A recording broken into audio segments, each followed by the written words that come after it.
Hey team, you're watching Hide and Sneakz and I must have slept in for this month of July because I still haven't put out that July sneaker release video. So that's my bad, but I want to make up for it and fix it by talking about my top 10 picks of sneaker releases this month. You're watching Hide and Sneakz, so let's go and talk about it. Yes, the second half of the year is finally here, so let's talk about that first month and see some of the cool pairs that are releasing. So let's start talking about this first pair, which releases on July 1st, and it's a collaboration with Kobe on the Nike Air Force model in the Kobe Forever colorway. Now, I love a white Air Force. I think it's a really good part to have as a clean, easy wear part of your collection, but this collaboration with Kobe really elevates that. There's so much I like about the shoe. I've actually ordered it myself and we'll be doing a review on this, but one of my favorite parts is that holographic detail of the snakeskin print on the outside.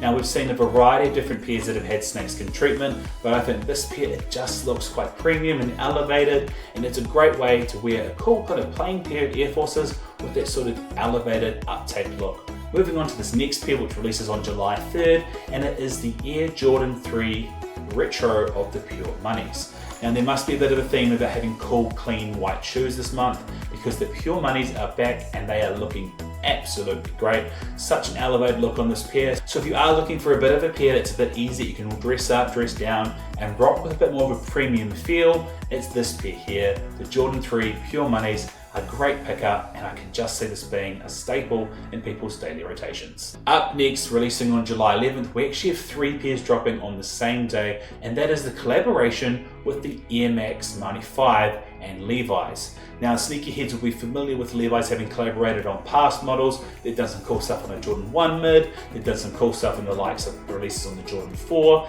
So now they're taking that attention towards this pair here and doing that treatment to the Air Max 95s. Now, there's 3 different colorways. There is that light colored denim, there's that kind of classic blue colored denim, and a dark colored denim. So I think we should see some pretty good materials there. If the Air Jordan 4s in recent years is anything to go off, I think it's quite a cool take. I don't necessarily think everyone is an Air Max 95 hype person, but you've got to admit these ones with the mix of materials look really, really solid. Moving on to this next pair releasing on July 12th, and we have the latest addition in the Jordan lineup, releasing of the Air Jordan 40 in the classic colorway. Now, there's so many things to talk about with this particular model, but I think the biggest one for me is the deviation of what they did in the 30s part. Now, in 31 through 39, those models took design cues and inspirations from previous retros. So for example, the 31 took inspiration from notes from the 1, the 35 had notes from the 5, and so on and so forth. I think a lot of us thought there might be some design cues from the 10 being brought onto this. Now, I have seen a bit of a walk through this myself, and it does appear to be that there's a lot of design cues from other parts from the past 40 years put into the shoe, but it's not based on one particular model, and it's not based on the 10s. So it's a bit of a fresh take in that sense. There also appears to be a little bit more of an aspiration to get this as a pair worn off court as opposed to just on court. So that focus on some of those leather materials to make it feel a little bit more wearable, a little bit more elevated is clearly a design decision they've done here. I personally don't necessarily like it, but that might just be because of nostalgia and being attached to past retro models. So we'll see this in hand and we'll see some other colorways that come out, but the Air Jordan 40 will be definitely something to be looking at this month. Releasing on July 12th, the same day as the Air Jordan 40, we have this pair here, the Air Jordan 1 High in the Self-Expression colorway. Now, every couple of years we do seem to see a pair like this come out, where there is the ability for sneaker customizers and content creators to kind of scuff up and do some sort of design elements to these pairs with these kind of tear away or wear away elements.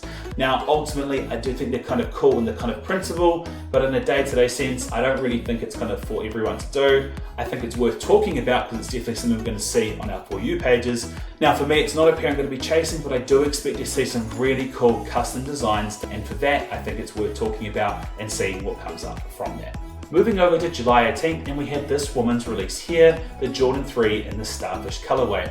Now, typically we tend to see a real different approach on the Jordan 3s, whether it be a change of mix-up of materials or colors. There just seems to be a lot more innovation towards women's pairs, and I think this one is another great release in that sense. I'm not sure if it's like a linen or kind of like a canvas upper, but it does look really different. We don't tend to see a lot of orange as well, so throwing that in the mix helps give it a real unique look and flavor, and I think anything we can do to kind of push that innovation is always a win.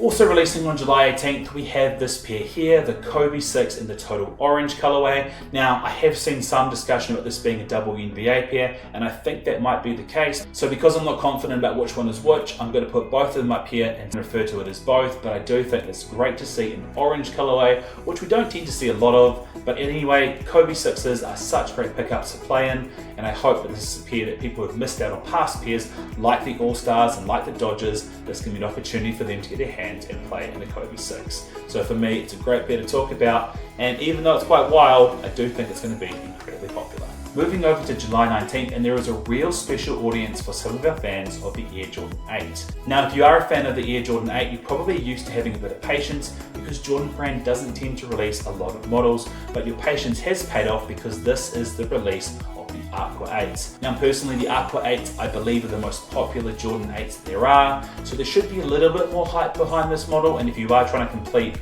a pair from every single model in the retro lineup, I think it's a great opportunity for you to pick up your pair of 8s here. But they're still 8s, so we'll discuss them. I won't be chasing them, but good luck to everyone who is going to get them because it's been a long way for you to get the last ones of these. Moving on to July 26th, and it's the next release in the Rare Air lineup. Now, we've already had the 3s and the 1s, so it's time for the Jordan 4s. Now, even though sneaker demand on the 4s is starting to dip a little bit, I think this is still going to be an incredibly wearable pair. It looks similar to a Bread or Motorsport. There'll be some decent materials because there has been decent material so far on the Rare Airs. So I think for a lot of people, this is a must pick up and is definitely worth having a talk about.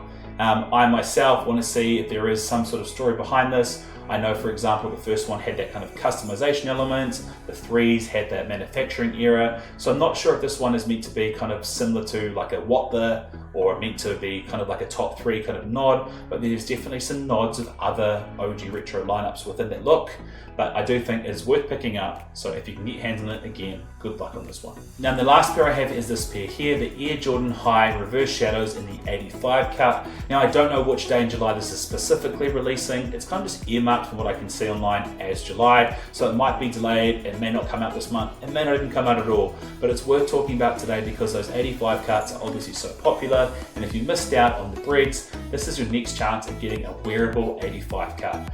Now, I don't necessarily know if this is going to be a limited release, but I do think it looks good and you'll get hopefully some good materials and good wear out of this, so something good to chase.